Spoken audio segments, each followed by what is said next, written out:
So let's start the class of the day, and today we are going to discuss very important act for your prelims exam Rajasthan judicial services में act आता है, बहुत important है। नाम देख लीजिए, क्या नाम है इसका। This is what the indecent representation of women prohibition act 1986, 23 दिसंबर 1986 की बात इसको कहते हैं स्त्री।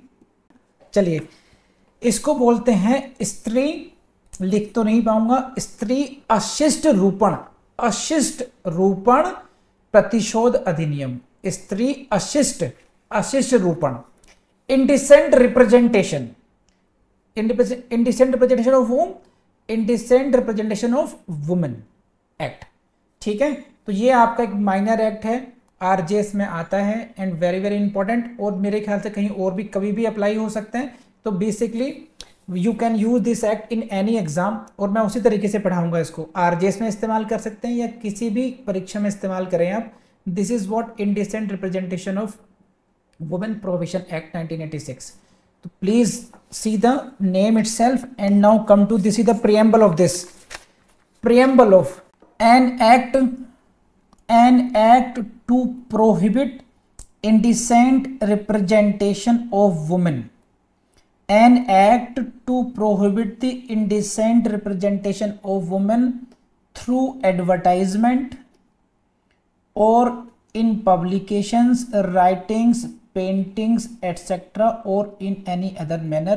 देखिए क्या है, तो what is the purpose। सी देखिए, किसी भी एक्ट की जो प्रियम्बल होती है, किसी भी एक्ट की प्रियम्बल हो, that gives you the objective of that act, कि what is the objective of this act.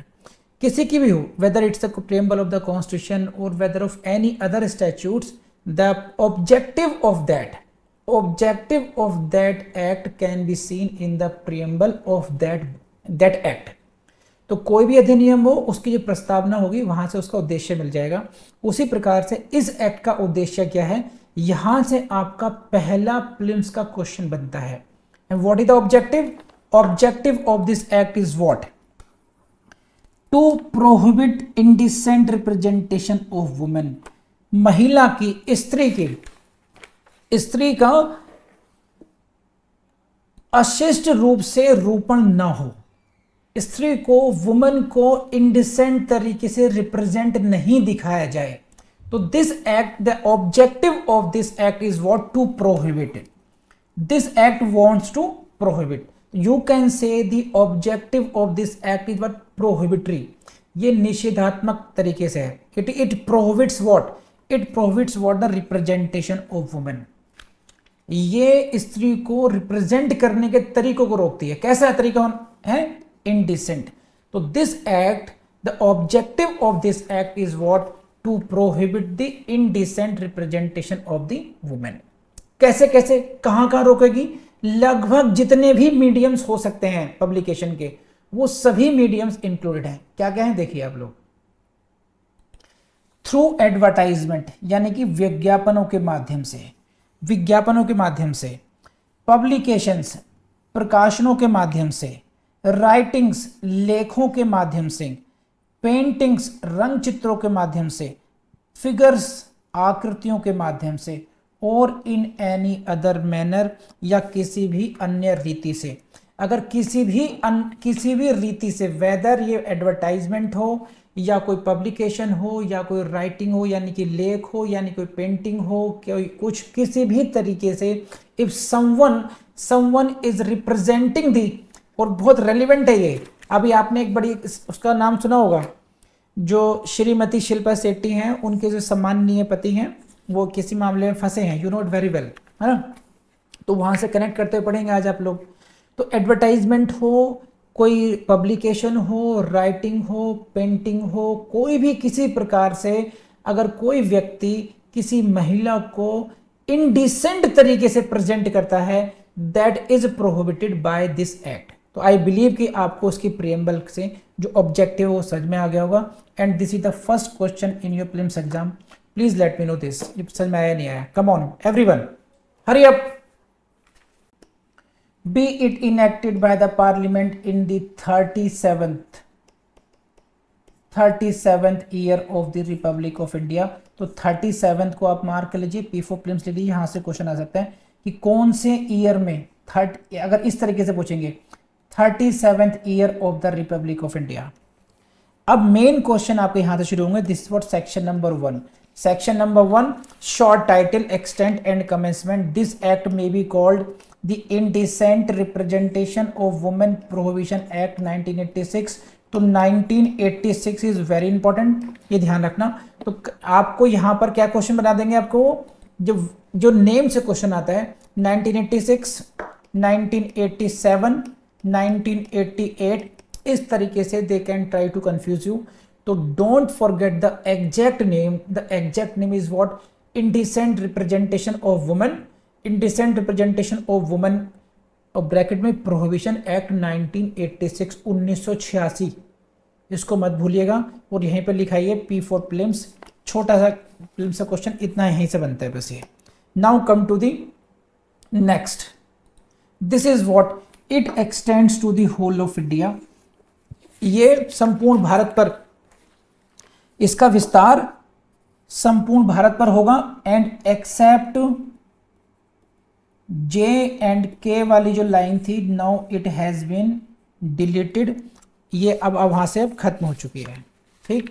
It shall come into force on such date as the central government may appoint and the date of enforcement is what? 2 October 1987। मैं इसको एक बार फिर confirm कर लेता हूं, कहीं गलत ना हो जाए। फैक्चुअली कई बार चीजें देख लेनी चाहिए। Yes, this is what?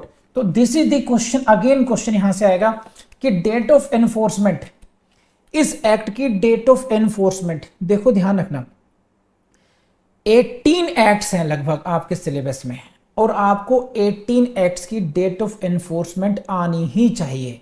You can expect 1 or 2 question only from the date of enforcement. तो बेटर यह है कि आप अपना एक टेबुलर फॉर्म बना लीजिए। एक्ट का नेम 1, 2 एक्ट और डेट ऑफ एनफोर्समेंट थर्ड, उसमें इस तरीके से एक नोट्स बना लेंगे एक पेज पर, तो आपको उससे फिर गलती नहीं होगी। केवल और केवल डेट ऑफ एनफोर्समेंट को रटिए। आइए, सेक्शन 1 था ये। तो सेक्शन 1 में क्या क्या आया? सेक्शन 1 में आई कौन कौन सी बातें आई, देख लेते हैं दोबारा।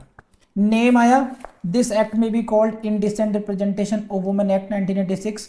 मैंने आपको बताया यहां से क्वेश्चन आएगा 1986 से। सेकंड बताया it extend to whole of India. कोई एक्सेप्शन नहीं है, कोई ट्राइबल एरिया को एक्सक्लूड नहीं किया गया है, किसी भी एरिया को एक्सक्लूड नहीं किया गया है। It extends to the whole of India. And then comes the date of enforcement. This is 2 October 1987। किसको अधिकृत किया गया था? सेंट्रल गवर्नमेंट को किया गया था। चलिए अब आते हैं डेफिनेशन पार्ट। ये इंपॉर्टेंट है आपका। सेक्शन 2 में है डेफिनेशन पार्ट। तो यहीं से क्वेश्चन बनता है पहला question, which section provides for the definition. अलग अलग उसमें देखेंगे एक्ट्स में, कहीं पर सेक्शन 2 होता है, कई बार सेक्शन 3 भी होता है। जैसे एविडेंस एक्ट में सेक्शन 3 में जो इंटरप्रिटेशन क्लॉज है, डेफिनेशन क्लॉज कह लीजिए, इंटरप्रिटेशन क्लॉज कह लीजिए, सेक्शन 3 पर है वहां पर। और इंडियन कॉन्ट्रैक्ट एक्ट में दिस इज सेक्शन 2। तो इन सच केसेस ये क्वेश्चन कई बार ट्रिकी क्वेश्चन बनते हैं। तो कौन से सेक्शन डेफिनेशन पार्ट है? तो यहां पर है सेक्शन 2 डेफिनेशंस पार्ट है और इसको हम लोग पढ़ते हैं। जहां जहां जरूरत लगेगी समझाने की मैं समझाऊंगा, जहां केवल फैक्चुअल इंफॉर्मेशन है आप केवल टिक करते जाइए। In this act unless the context otherwise requires. And now यहां पर दी गई हैं आपको कुछ डेफिनेशंस। नंबर 1 एडवर्टाइजमेंट यानी कि विज्ञापन, number 2 distribution, number 3 indecent representation से मतलब क्या है, नंबर 4 लेबल से मतलब क्या है, एंड नंबर 5 है ई पैकेज, एंड नंबर 6 है प्रिस्क्राइब्ड एफ। तो A to F ये जो A to F 6 डेफिनेशंस हैं। तो first of all what you are suppose to do that इनकी हेडिंग ही आपको पढ़नी चाहिए कि 2A 2B 2C में क्या है। एक तो आपको ऐसे ही रटी होनी चाहिए, because question can be asked in your exam correctly match 2A 2B 2C 2D। अब आपको करेक्टली मैच करना होगा, किस तरीके से करेंगे आप देखिए। तो ये क्वेश्चन बनते हैं आपके हेडिंग से। तो ऐसे जो माइनर एक्ट्स हैं वहां से ऐसे क्वेश्चन पूछे जाने की संभावना ज़्यादा रहती है। तो हेडिंग का आप लोग विशेष ध्यान रखेंगे, 2A 2B 2C 2D 2E 2F, इस तरीके से इसको रट लीजिए। Now I explain one by one what is this. जो पहली डेफिनेशन है वो देखिए क्या है। पहली डेफिनेशन है, it is what, advertisement. Advertisement को हिंदी में बोलते हैं विज्ञापन। विज्ञापन का मतलब क्या है उसको समझिए। विज्ञापन कैसे, unless the context otherwise requires, in this act unless the context otherwise requires, it means what, the advertisement की जो definition होगी, advertisement for the purpose of this act, इस एक्ट के पर्पज से एडवर्टाइजमेंट का मीनिंग ये होगा, एडवर्टाइजमेंट का मीनिंग ये होगा only for this act unless the context otherwise requires. Other context में अगर अदरवाइज समझना होगा, दिया गया होगा, तो फिर हम उसको सेकंड मीनिंग को मानेंगे। अदरवाइज जो जनरल मीनिंग होगा इन सभी इन टॉपिक्स का कह लीजिए या सभी डेफिनेशन से कह लीजिए, एडवर्टाइजमेंट हुआ या जैसे इंडिसेंट रिप्रेजेंटेशन आएगा, पब्लिकेशन का मतलब क्या आएगा, लेबल का मतलब क्या आएगा, प्रेस्क्राइब का मतलब क्या आएगा, उन सब का मीनिंग जो जनरल मीनिंग है वो पूरे एक्ट पे अप्लाई होगा। अब देखो एडवर्टाइजमेंट में कहाँ कहाँ से क्वेश्चन बनते हैं, यहां से आपका बहुत ट्रिकी रीडिंग शुरू हो जाती है।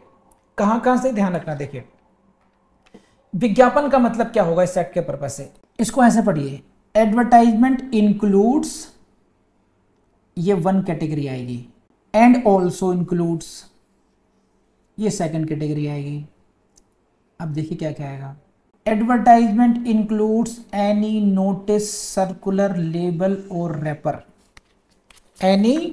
एनी नोटिस, कोई भी सूचना, सर्कुलर, कोई भी परिपत्र, लेबल, रैपर या कोई अन्य दस्तावेज।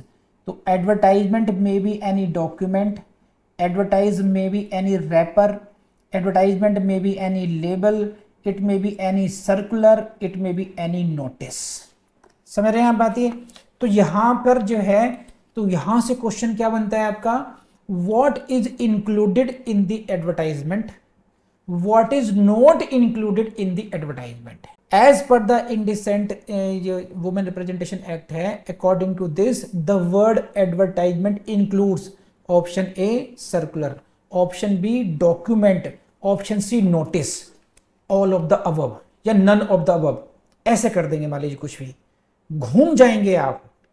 इसलिए इसको बहुत बारीकी से मैंने आपको अलग अलग दिखाया है so that आप देखिए कैसे, क्यों, जैसे देखिए हो सकता है आप ये कहें कि यार एडवर्टाइजमेंट में इट इज एक्सपेक्टेड कि label will be advertisement, wrapper में भी एन एडवर्टाइजमेंट, बात समझ में आती है, बट एनी नोटिस, कोई सूचना भी एडवर्टाइजमेंट हो सकती है क्या, कोई सर्कुलर भी एडवर्टाइजमेंट हो सकता है क्या, कोई डॉक्यूमेंट भी एडवर्टाइजमेंट हो सकता है। Answer is yes, answer is yes, any notice, any circular, any document, any wrapper, any label may be the advertisement. And please see the word, what is the word, includes, it is includes, इसका मतलब क्या है, it is inclusive definition, this word advertisement includes this, इन्होंने ये नहीं कहा advertisement means this।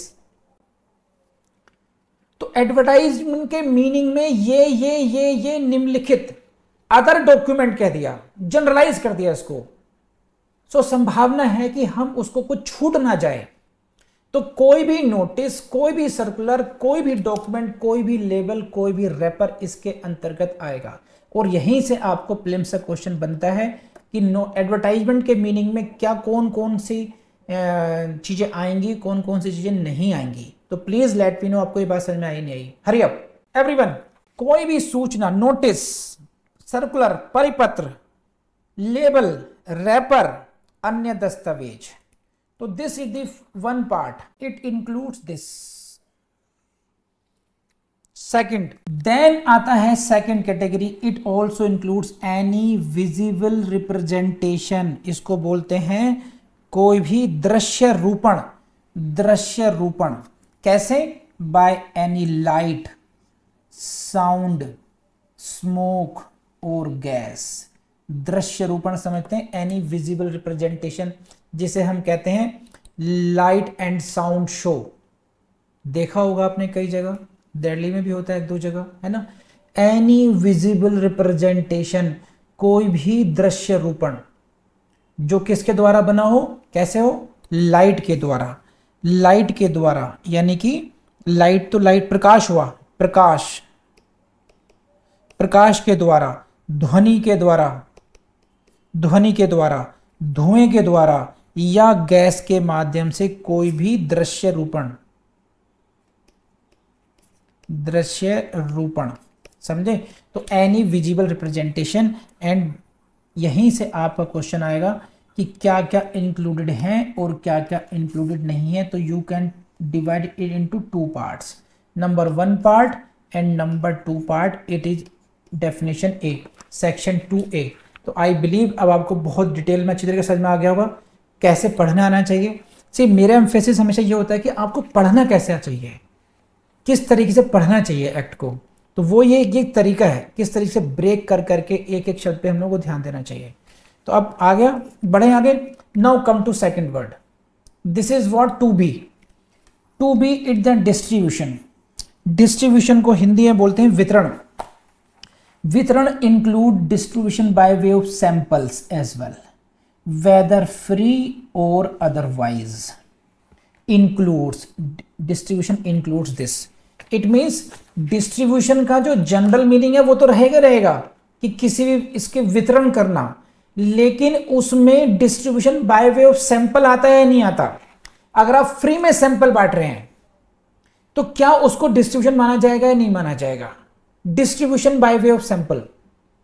तो उन्होंने कहा कि नहीं, distribution by way of sample भी होगा और वो फ्री हो या अदरवाइज हो, फ्री हो या नॉट फ्री हो, द सैंपल अगर आप डिस्ट्रीब्यूट कर रहे हैं that should be considered to be the distribution. Come on, hurry up. बात समझ में नहीं आई को डिस्ट्रीब्यूशन में? टेक्निकल पॉइंट समझ में आया आपको?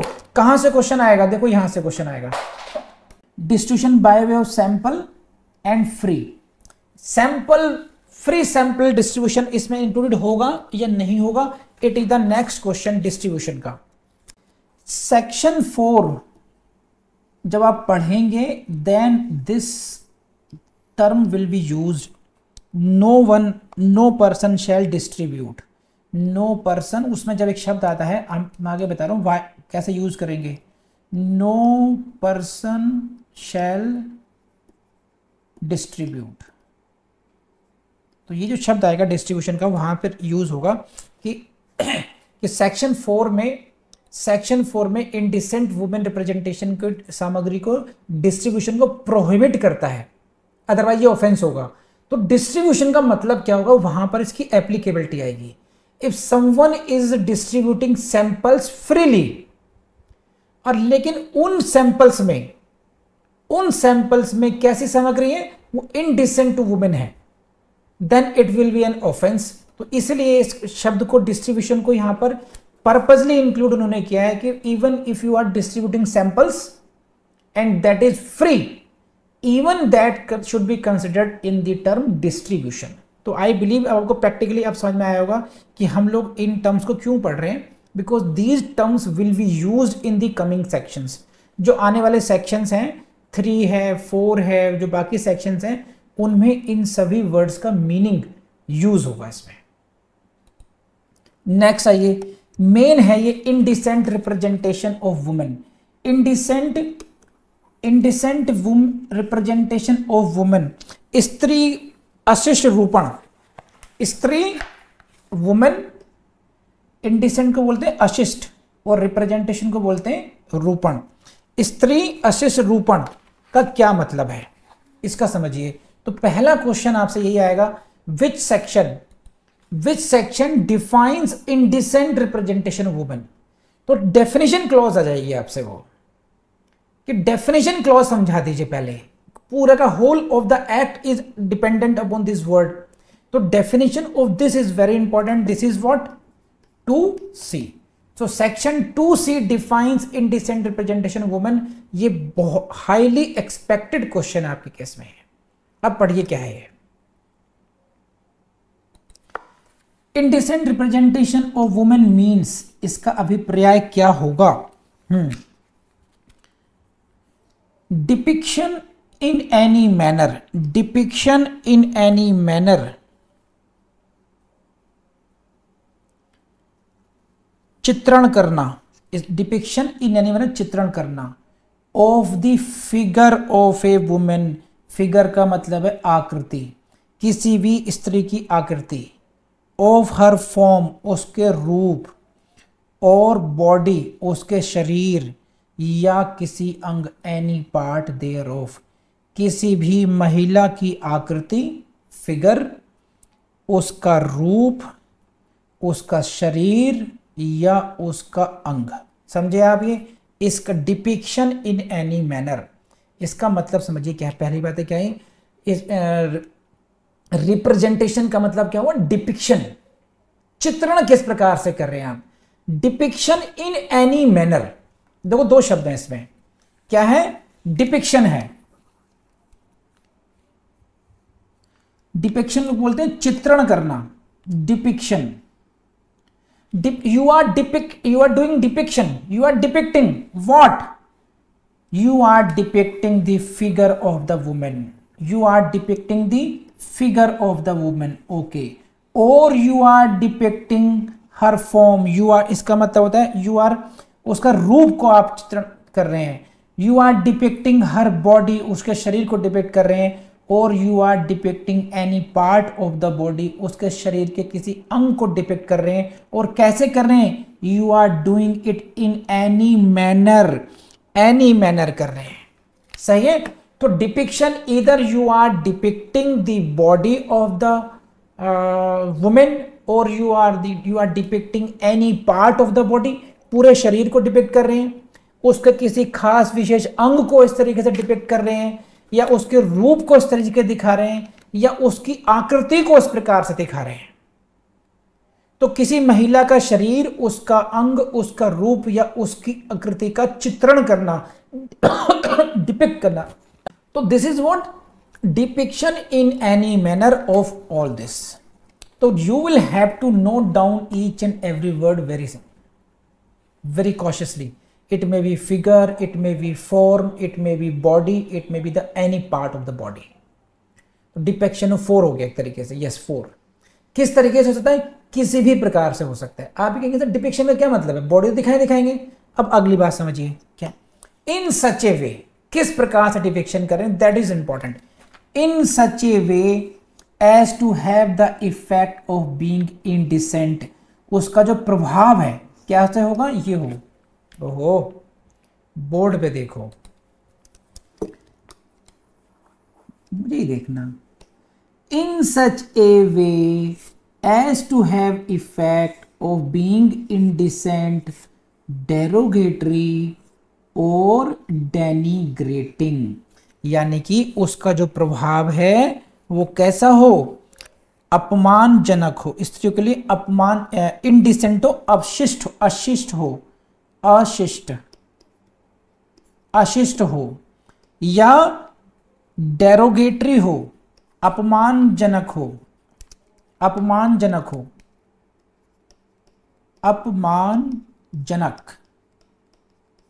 या डेनिग्रेटिंग यानी कि निंदनीय हो। सही है, ये समझिए। So the depiction of body है, depiction of body, depiction of any part of the body, depiction of form of, depiction of depiction of figure. So इन चारों का डिपिक्शन किसी भी प्रकार से ऐसे किया जाए जिसका प्रभाव क्या हो रहा हो? विच इज इनडिसेंट, अशिष्ट हो, डेरोगेटरी हो वुमेन के लिए, या निंदनीय हो, इन तीनों उसमें आ जाए।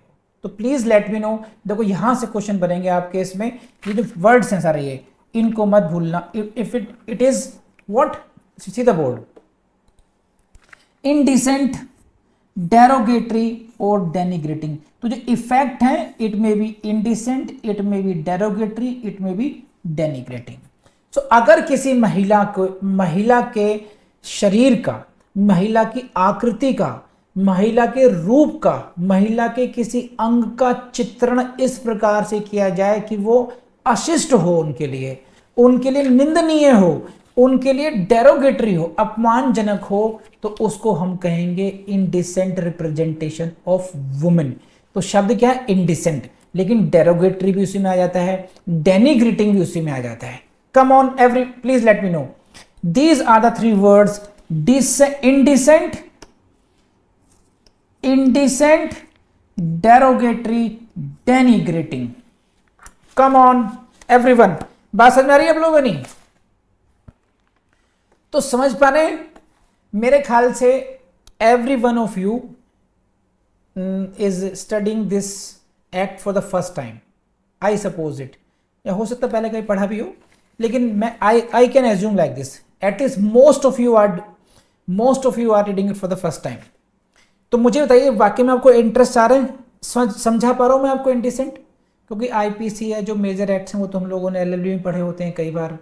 मेरी पूरी कोशिश है कि मैं आपके दिमाग में एक एक शब्द को भर दूं पूरी तरीके से बस। और is likely to deprave, deprave को हम बोलते हैं, तो कोई शब्द पहली बार पढ़ रहे हैं तो मैं हिंदी में लिख रहा हूं आपके लिए। डिप्रेव को बोलते हैं आप विकृत, विकृत, करप्ट, भ्रष्ट, इंजर,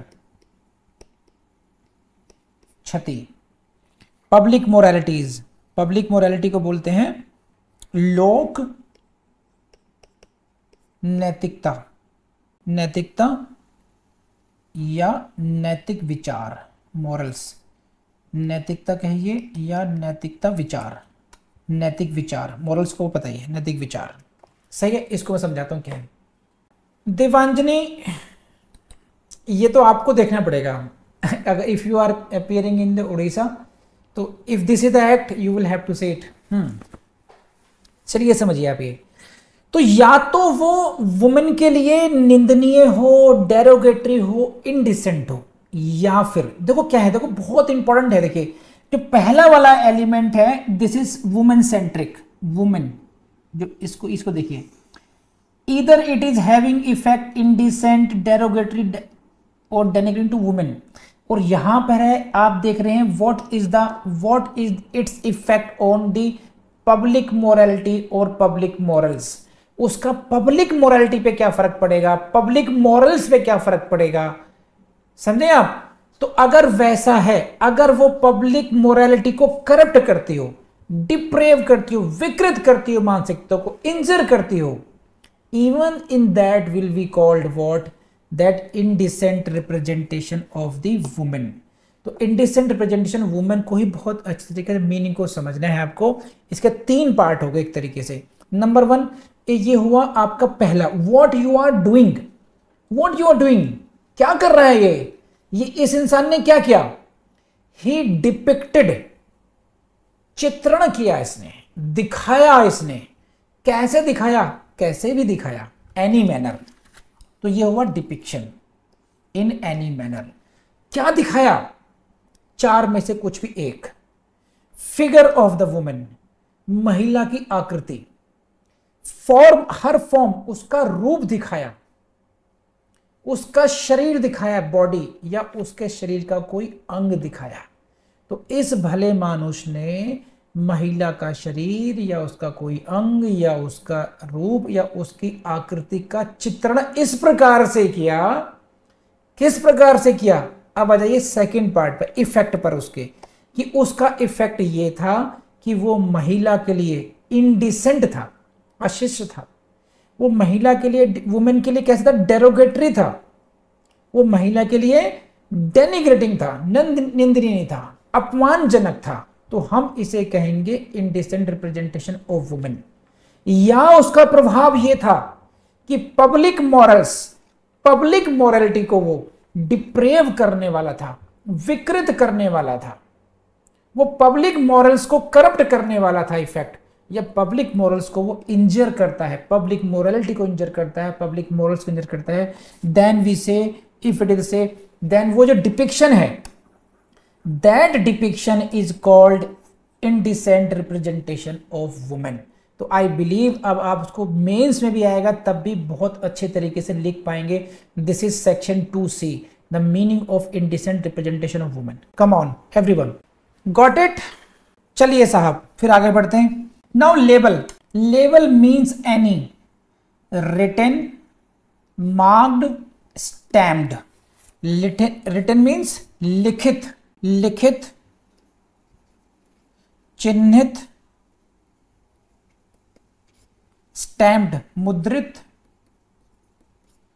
प्रिंटेड या ग्राफिक, मुद्रित, ग्राफिक, मैटर।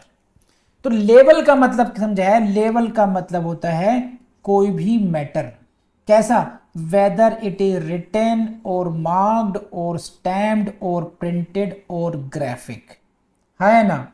एफिक्स टू और अपीयर ऑन एनी पैकेज, किसी भी पैकेज पर, किसी भी पैकेज। और पैकेज का मीनिंग पहले समझते हैं, चलिए पहले देखिए।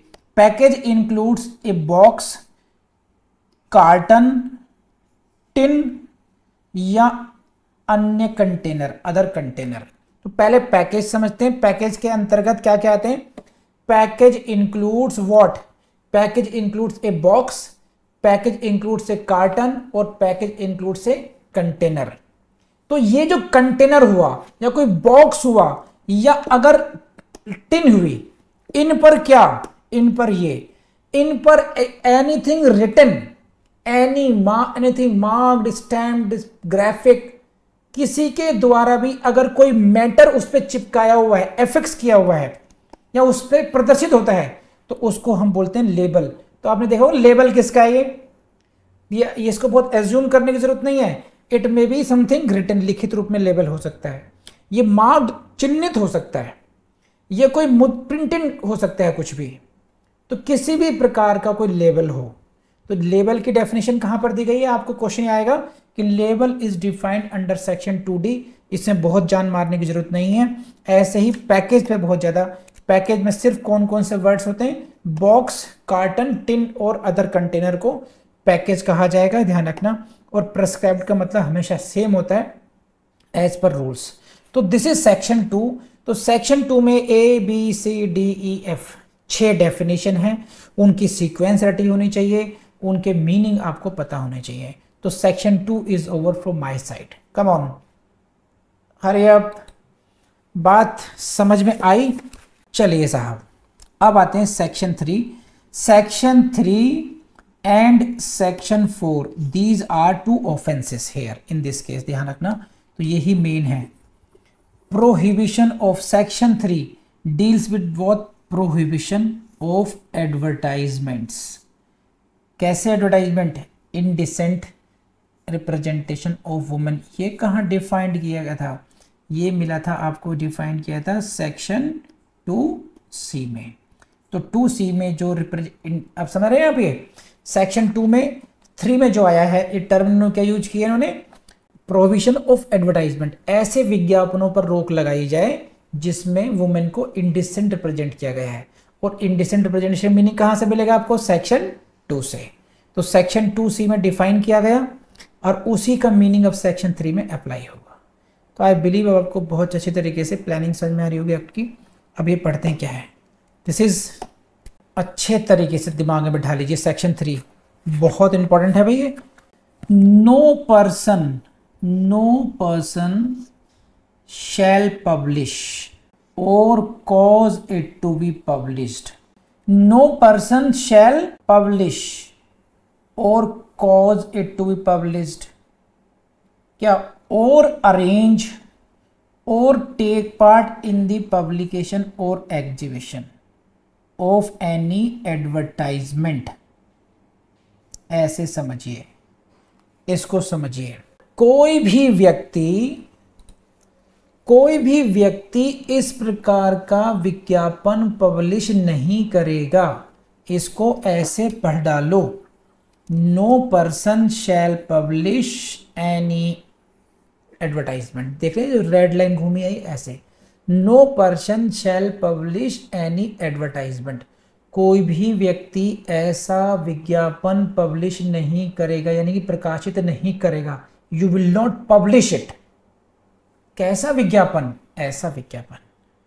ये रहा, विच contains indecent representation of women in any form.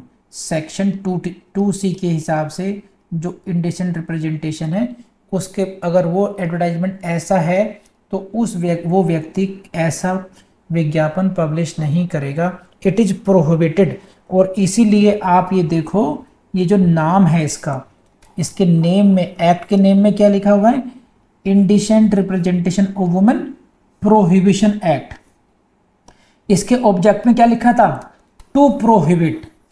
तो ये जो ऑब्जेक्टिव है, ये इसका सेक्शन 3 में आप इसकी एप्लीकेशन देखेंगे। कम ऑन, बात समझ में नहीं आई आपको? ये to prohibit indecent representation, this was the objective. I discuss this objective in the preamble. यही ऑब्जेक्टिव, इसकी प्रैक्टिकल इंप्लीमेंशन आपको मिली है सेक्शन 3 में।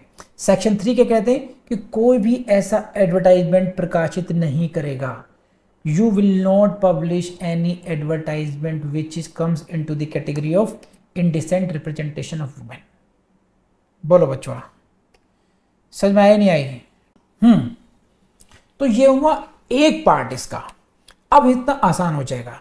अब आप लोगों ने advertisement, this section is regarding what, prohibition. No person shall do this. किसके बारे में? ऐसा advertisement which contain indecent representation of the women in any form. इस एडवर्टाइजमेंट के बाद में क्या क्या है, अब समझना आसान है आपके लिए, समझ लीजिए।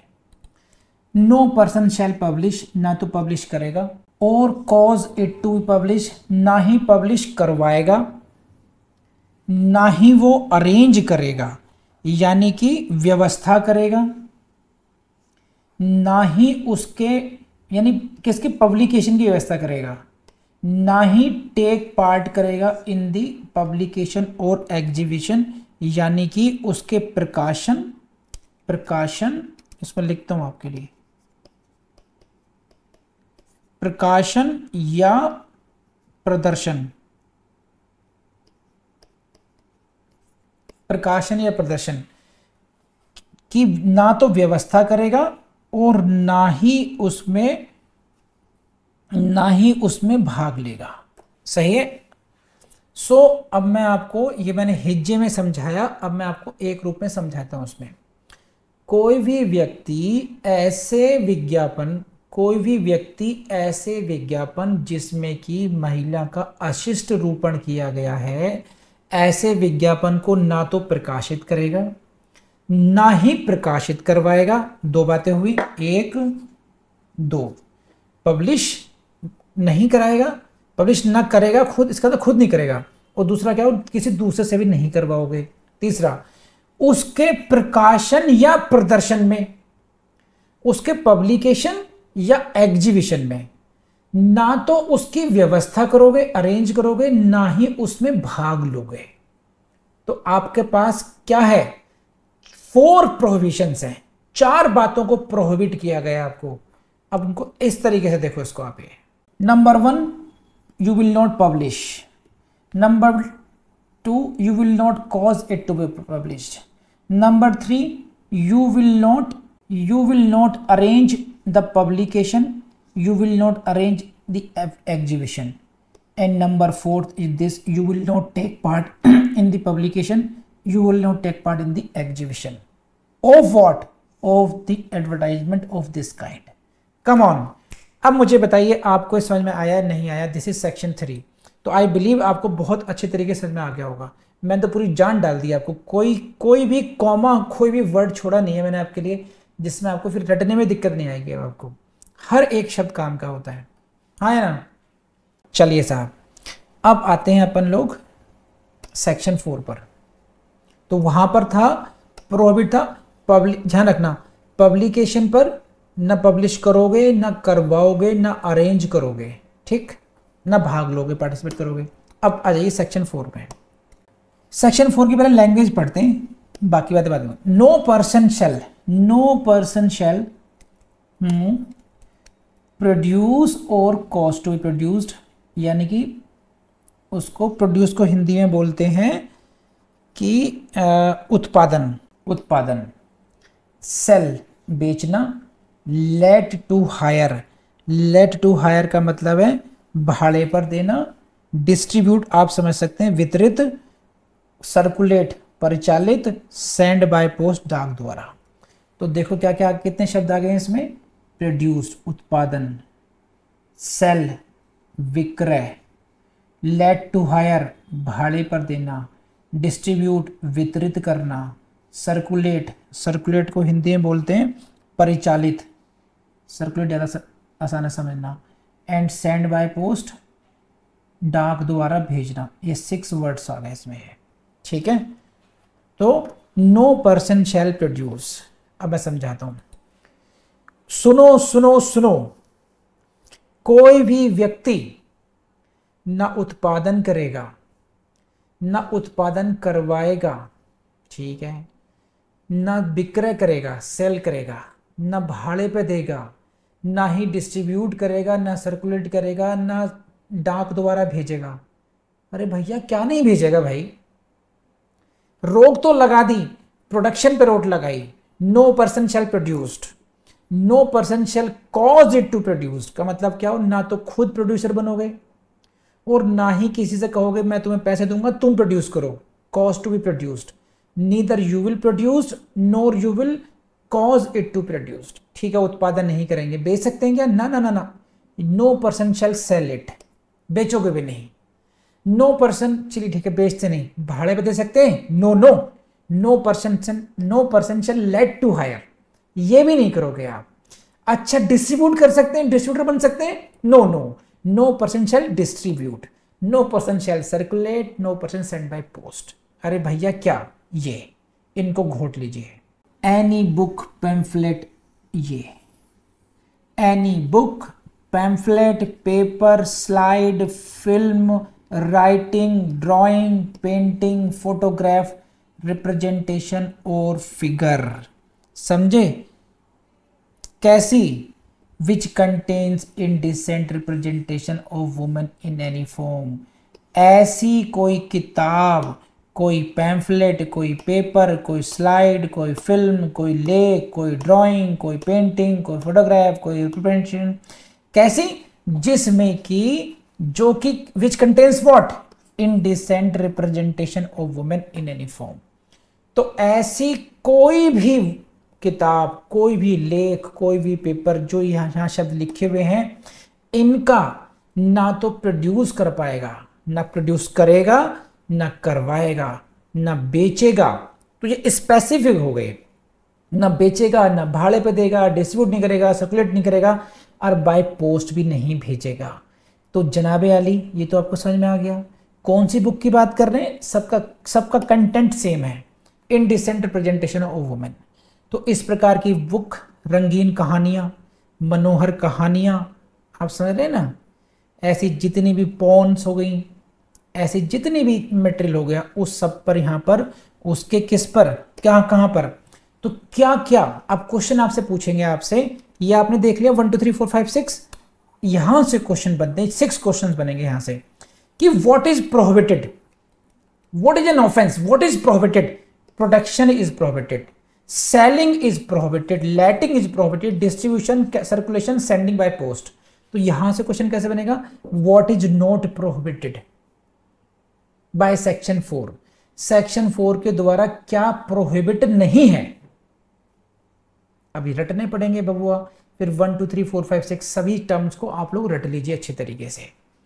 तो ये तो हुआ आप क्या नहीं करेंगे और किसके संबंध में है, ये हुआ एनी बुक, इनको भी आपने घोटना ही पड़ेगा, ये पार्ट और ये पार्ट। तो आई बिलीव अब आपको समझ में आ गया होगा अच्छी तरीके से। ऐसी बुक का को प्रोड्यूस नहीं करेंगे, प्रोडक्शन नहीं करवाएंगे, सेल नहीं करेंगे, हायर पे नहीं देंगे, डिस्ट्रीब्यूट नहीं करेंगे, सर्कुलेट नहीं करेंगे, बाय पोस्ट सेंड नहीं करेंगे। कैसी बुक है ये, छी बुक है ये, indecent representation of women in any form, बोलो हाँ है ना। तो दिस इज सेक्शन 4। तो ये हुआ section 3 and section 4 and if you see तो सेक्शन 3 में basically it was the prohibition of advertisement के बारे में था, और यहां पर है सारा पब्लिकेशन, सेलिंग, हायरिंग, डिस्ट्रीब्यूशन, उसको बुक्स, पैम्फलेट्स इसके बारे में। तो बेसिकली वो कहाँ चला गया, विज्ञापन पर है। विज्ञापन चले गए सेक्शन 3 पे, और बाकी जो अन्य मटेरियल है, books, pamphlet, everything, film, writing, painting, तो वो कहां पर आ जाएंगे, सेक्शन 4 में आ जाएंगे। सही है। तो अब माननीय श्रीमती शिल्पा शेट्टी के जो पति हैं राज कुंद्रा, वो क्या काम कर रहे थे, वो क्या कर रहे थे, दे वर प्रोड्यूसिंग और causing it to be produced, क्या, एनी फिल्म, कैसी film, which contains indecent representation of women in any form. तो बताइए सुधीजन, आपकी बात समझ में आई? अब समझ में आई जब राज कुंद्रा का मैंने नाम लिया आपको, अब प्रैक्टिकली रिलेट कर पा रहे हो। कम ऑन, अरे आप एवरीवन। अब आकांक्षा संगल ने एक बहुत बढ़िया आकांक्षा संगल ने एक बहुत इंटरेस्टिंग क्वेश्चन किया कि सर अगर ये प्रोहिबिटेड है तो फिर ये चलता क्यों है? तो इसे चलता है क्योंकि स्लाइड पे आपके सामने है। क्या मैडम, देखो लॉ का चमत्कार देखो। अब आपने बात छेड़ दी है तो मैं आपको समझाता हूं। सेक्शन 2C में हमने क्या किया था, क्या प्रोहिबिटेड है, ऐसा कंटेंट, ऐसा एडवर्टाइजमेंट जो इंडिसेंट रिप्रेजेंटेशन ऑफ वुमेन की कैटेगरी में आए।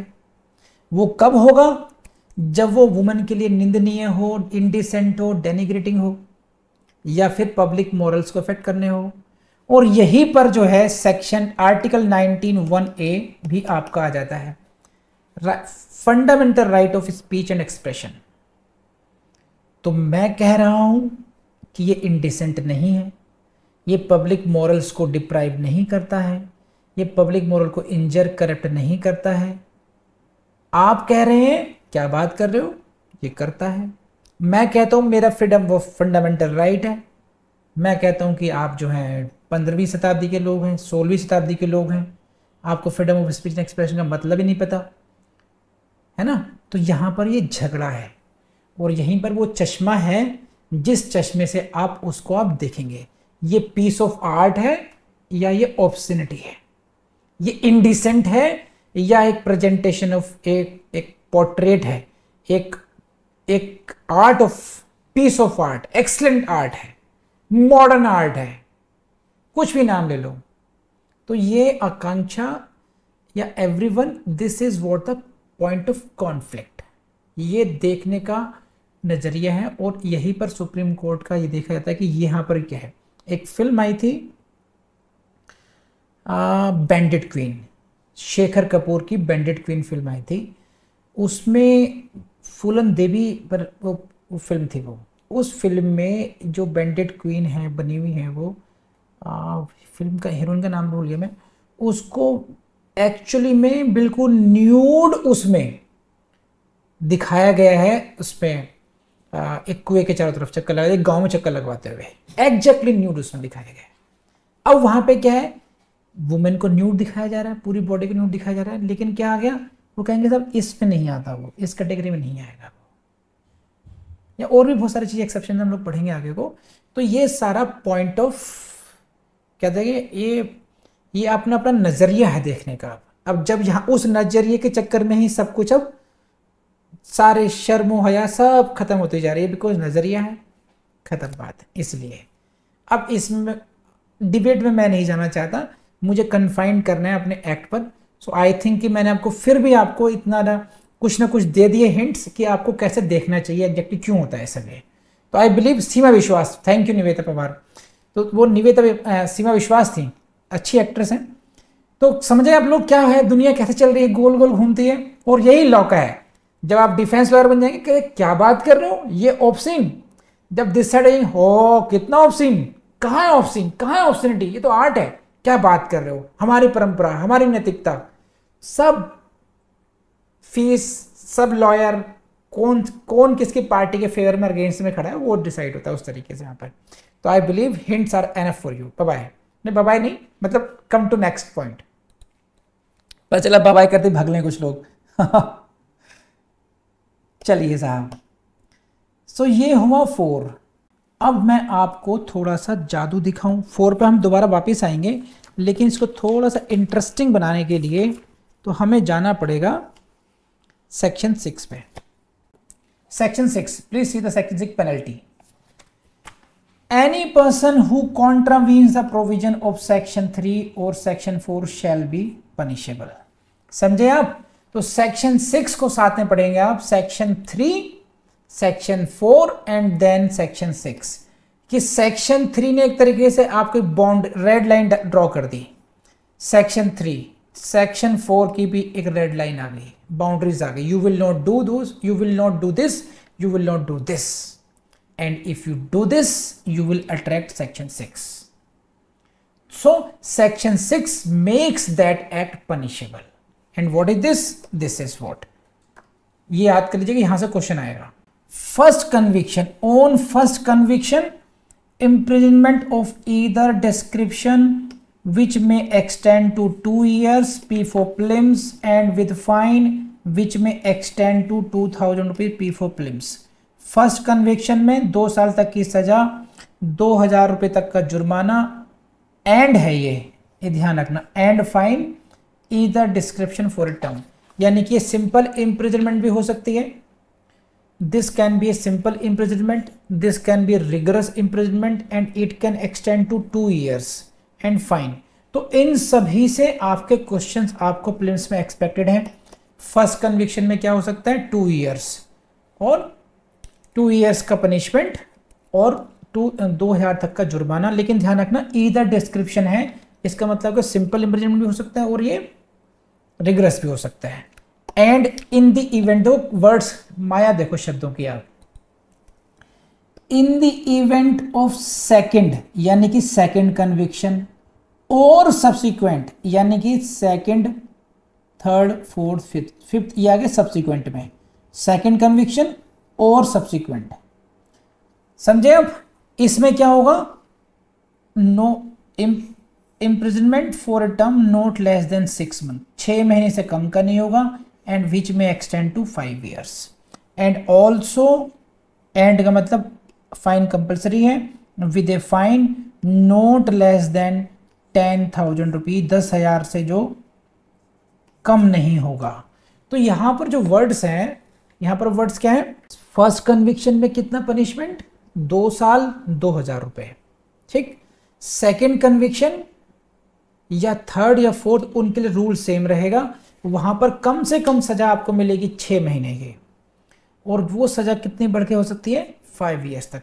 तो मिनिमम 6 months के तो गया ही गया, और ये एक्सटेंड हो जाएगी 6 महीने 5 साल तक, और मिनिमम फाइन का भी इंतजाम किया गया है 10,000 तक का। लेकिन कितना हो सकता है? मैक्सिमम कितना हो सकता है? 1 लाख का। तो आपसे इन सभी फिगर्स पर क्वेश्चन आ जाएगा कि अगर फर्स्ट कन्विक्शन है तब कितना फाइन होगा? 2,000 तक का हो सकता है। सेकेंड कन्विक्शन है तो कितना फाइन, मिनिमम फाइन कितना होगा? 10,000 का होगा। सेकेंड कन्विक्शन पे मैक्सिमम फाइन कितना हो सकता है? 1 लाख का हो सकता है। अच्छा, थर्ड कन्विक्शन पे कितना हो सकता है मैक्सिमम फाइन? 1 लाख का। अच्छा, फिफ्थ कन्विक्शन पर क्या हो सकता है, कितना हो सकता है मैक्सिमम फाइन? तब भी 1 लाख होगा। तो सेकंड कन्विक्शन, थर्ड और फोर्थ कोई सा भी हो, उनके लिए रूल सेम है। और मिनिमम इंप्रिजनमेंट कितना होगा? Minimum imprisonment in case of second third conviction what? It is 6 months। Maximum conviction, maximum imprisonment कितना होगा? 5 years। तो यहां पर मैंने जब मैं आप लोगों को जो अदर एक्ट पढ़ाता हूं, जैसे आईपीसी हुआ, वहां पर जनरली आई डोंट से कि आप लोग पनिशमेंट याद करो, लेकिन यहां पर गिनती के सेक्शन 3 and 4 ही हैं। सेक्शन 3 रेड व 6, 3/6, 4/6 ऐसे बढ़ेंगे वो, तो इनके पनिशमेंट आपको रटने ही पड़ेंगे आपको। तो 3 का और 4 का उल्लंघन करेंगे तो 6 में आपको दंड मिलेगा। ये मिला आपको, बोलो हाँ है ना? कर लेंगे आप लोग अब। तो ये हुआ 6, इसको इंटरेस्टिंग बनाएगा आपको। एंड इसी के साथ आप पढ़िए सेक्शन 8।